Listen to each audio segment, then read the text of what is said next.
Welcome back, club members. This month's edition is pretty exciting. We are looking at the Forgotten Variety. I'm joined by Lucy Edwards, who's the latest addition to the Emperor team. Welcome, Lucy. Thank you, Kiri. Thanks for having me. It's very exciting to look at these two wines today. Yes, indeed. We're gonna dive straight into them in a moment. Lucy, gonna borrow her palette, thoughts and opinions, and do something a little bit different today.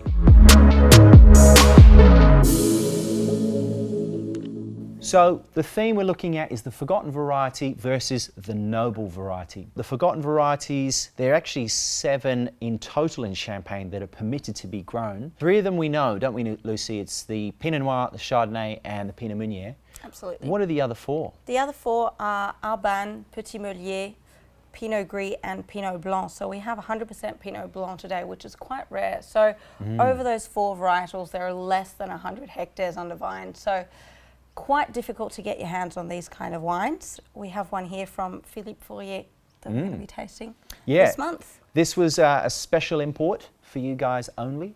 We wanted to make sure you got something completely different. I tried to track down so many in Australia, and maybe a few years ago I could get my hands on some, but it's very difficult now. So we're super excited to be offering you these wines.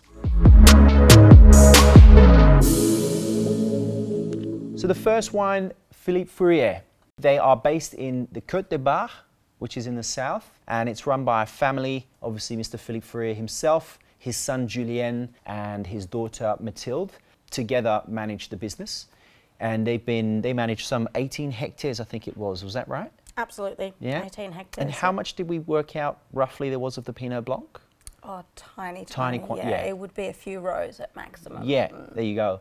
So we've got something quite unique, and to have 100% Pinot Blanc is what's classified as high environmental value in terms of the way they do their farming, which is towards organic, but not necessarily certified. They have been implementing more sustainable methods of viticulture as well in their farming. Is that right? Absolutely. Yep. So they're working to go off the grid with solar panels throughout their production facilities and use of rainwater and recycled glass. We love that.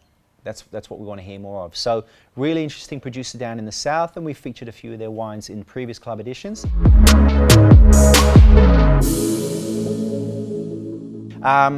The next house we're looking at is Philippe Glavier, another Philippe, the 2 Philippes. Philippe Glavier is based in the Grand Cru village of Cremant.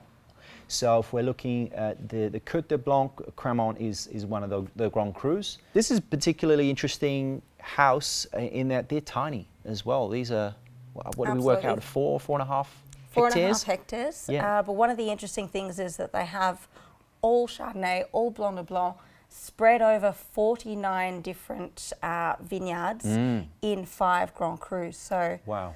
Le Mesnil-sur-Oger, Oger, Cremant, and Avis.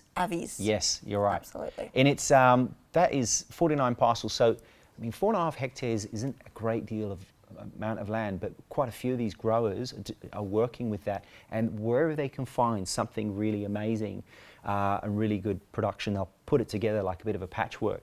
This actually features all 4 of the villages that Lucy just mentioned. So it's a real reflection of the Côte de Blanc. And of course, 100% Chardonnay.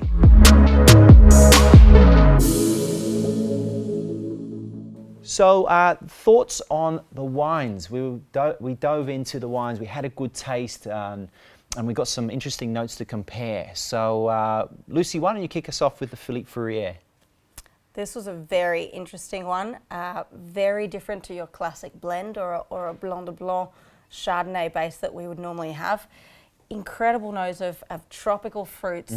For me, there was quite a bit of pineapple, guava, papaya, and it reminded me a little bit of the tipsy cake that Heston Blumenthal makes.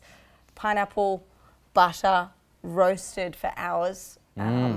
Quite interesting. Absolutely delicious. I like that description. And if you've lucky enough to go to Heston and have that pudding, it is pretty amazing. And I think we've both sort of arrived on a similar sort of baked pineapple sort of vibe, which is really interesting. So that's a fascinating one in terms of style and taste.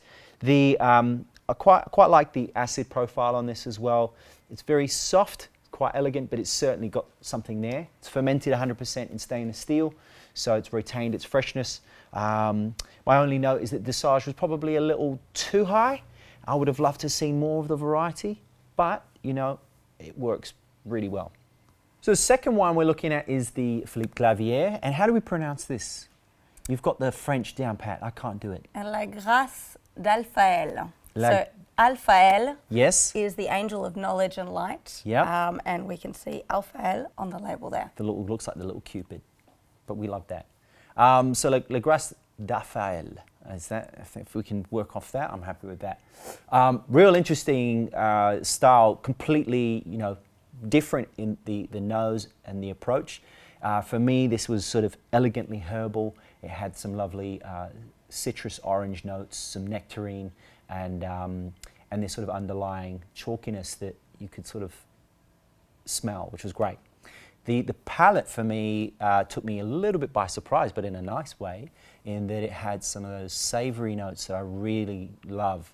All of what happened on the nose followed onto the palate, but it had this lovely savouriness, which was really delicious. So how did you find the wine? Absolutely, I agree. I thought there was a beautiful yellow peach nectarine aromas in the beginning, which almost went through to quite a bit of nuttiness, hazelnut, Brazil nut, and almost a little bit of dulce de leche there on the nose, yeah. And then on the palate, definitely that savouriness. Yeah. With beautiful acidity and wonderful persistence. I love it. I love it. Definitely, it had presence. It kept going, and there's so much to offer. So, super excited to be offering you this wine. And to conclude this month's edition, we are going to walk you through our person pairings. So, we thought that the Philippe Fourrier, being quite round and voluptuous, and of course very blanc, was Marilyn Monroe. And the Philippe Glavier, what do we think, Lucy? We thought Amal Clooney. Amal Style Clooney. with substance. Love it. Beautiful persistence and fantastic complexity. Damn straight. Love that. And so thank you very much for joining us this month. Lucy, thank you for jumping in and being part of the team and the edition. Thank you, Kieran. We will see you all next month for some pretty exciting content, and speak soon. Cheers. Santé. Santé.